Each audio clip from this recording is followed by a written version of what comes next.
السلام علیکم ورحمۃ اللہ وبرکاتہ۔ دوستوں، امید کرتا ہوں آپ خیریت سے ہوں گے۔ میں ہوں محمد مقصود قاسمی اور آپ دیکھ رہے ہیں باغ مدینہ یوٹیوب چینل۔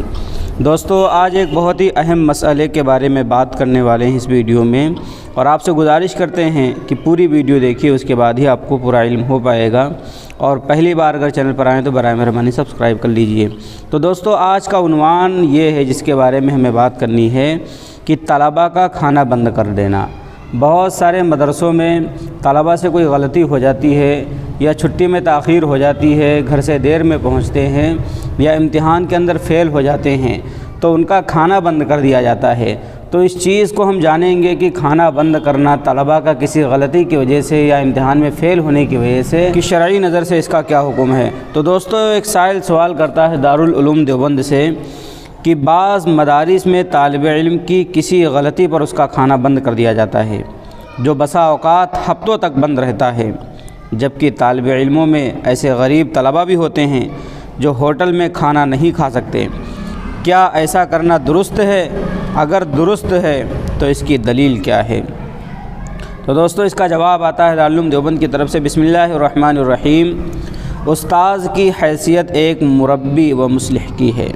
وہ طالب علم کی اصلاح و تربیت کے لیے کوئی بھی مناسب طریقہ اختیار کر سکتا ہے، بشرطے کہ وہ تادیب ممنوع نہ ہو۔